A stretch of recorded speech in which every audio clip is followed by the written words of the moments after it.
So hi మామ, welcome back. Kingdom hero Vijay Deverakonda నటిస్తున్న 12వ సినిమా టైటిల్ అండ్ టీజర్ ఎస్టర్డే ఫిబ్రవరి 13న ఈవినింగ్ టైం డ్రాప్ అయింది మామ యూట్యూబ్లో. సో ప్రెసెంట్ అయితే అవైలబుల్ ఉంది. మరి ఈ టైటిల్ టీజర్ ఒక్క ముక్కలో చెప్పాలంటే ఎలా ఉందంటే మామ, అదిరిపోయింది మామ టైటిల్ టీజర్. ఈ మూవీ స్టోరీ ఇలా ఉండబోతుంది అనేది నేనైతే ఎక్స్పెక్ట్ చేస్తున్నా. కొంత స్టోరీ అయితే మీకు లీక్ చేయబోతున్నా ఈ వీడియోలో. కాబట్టి మీకు స్టోరీ మాకు వద్దనుకుంటే వీడియోని స్కిప్ చేసి బయట వచ్చేసింది. లేదు మాకు స్టోరీ కొంతవరకు తెలుసుకోవాలనుకుంటే వీడియోని స్కిప్ చేయకుండా ఎండ్ వరకు వాచండి. మొదటిగా స్టోరీ చెప్పేదానికంటే టీజర్ ఎలా ఉందని మాట్లాడుకుందాం. And especially young tiger junior NTR voice over మాత్రం కిరాక్ మామ. అండ్ అదేవిధంగా బ్యాక్గ్రౌండ్ మ్యూజిక్ ఉంది మామ. అనిరుద్ధ్ రవిచంద్రన్ ఇచ్చి పడేసాడు బ్యాక్గ్రౌండ్ మ్యూజిక్ కూడా. వాట్ ఏ విజువల్స్ మామ, అబ్బబ్బా. అండ్ అదేవిధంగా Vijay Deverakonda rough and tough look కూడా అదిరిపోయింది. సో మొత్తానికి బ్లాక్ బస్టర్ మామ, రాసి పెట్టుకోండి. మీకు తెలుసు, నేను ఏదైనా ఒక సినిమా టీజర్ కానీ ట్రైలర్ కానీ చూస్తే ఆ సినిమా హిట్ అవుతుందా ఫ్లాప్ అవుతుందని నేను ముందే చెప్పేస్తా. సో మొత్తానికి రాసి పెట్టుకోండి.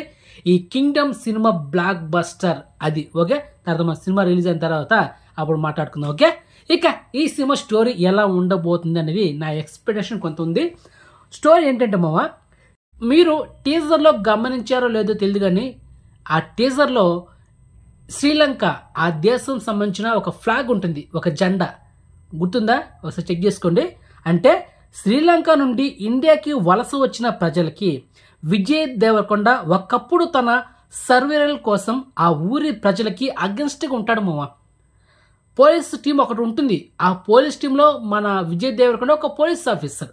అక్కడ ఉన్న ప్రజల్ని చిత్రహింసలు పెట్టిస్తూ ఉంటాడు. అదేవిధంగా కొంతమంది చంపేస్తూ ఉంటాడు అనమాట. అరే మనం చేస్తున్న పని కరెక్ట్ కాదేమో అని తెలుసుకుంటాడు. ఎందుకంటే ఒక వ్యక్తిని చంపేంత రైట్స్ మనకు లేదు. అంటే ప్రజలు మనం కాపాడాలి తప్ప చంపేంత రైట్స్ మనకు లేదు కదా. మనం ఏదో తప్పు చేస్తున్నాం అనుకొని వాళ్ళకి హెల్ప్ చేసే ప్రాసెస్లో అక్కడ శ్రీలంక తన పోలీస్ టీం ఉంది కదా, వాళ్ళకి దొరికిపోతాడు అనమాట. ఆ తర్వాత జైల్లో ఆ శిక్ష అనేది అనుభవిస్తూ ఉంటాడు.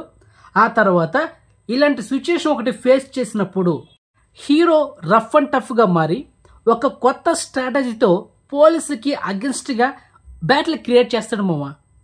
తను ఎవరి కోసం పోరాటం మొదలు పెడతాడో అదే పోరాటంకి ఆ ఊరి ప్రజలు అతనికి సపోర్ట్ చేస్తారు.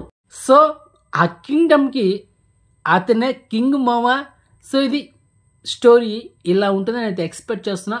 మరి సినిమా రిలీజ్ అయిన తర్వాత స్టోరీ ఎలా ఉంటుంది అనేది మరి చూద్దాం మామ. సో మొత్తానికి అయితే టీజర్ అయితే అదిరిపోయింది. మీకు ఎలా అనిపించింది అనేది కామెంట్ చేయండి. సో ఇన్ఫర్మేషన్ మీకు నచ్చితే కనుక వీడియోని లైక్ చేయండి మామ, అండ్ వీడియోని షేర్ చేయండి, అండ్ ఛానల్ సబ్స్క్రైబ్ చేసుకోండి, అండ్ నోటిఫికేషన్ ఆన్ చేసి పెట్టుకోండి. సో నెక్స్ట్ మంచి ఇన్ఫర్మేషన్తో మళ్ళీ మేము ఉంటాం మామ. బాయ్.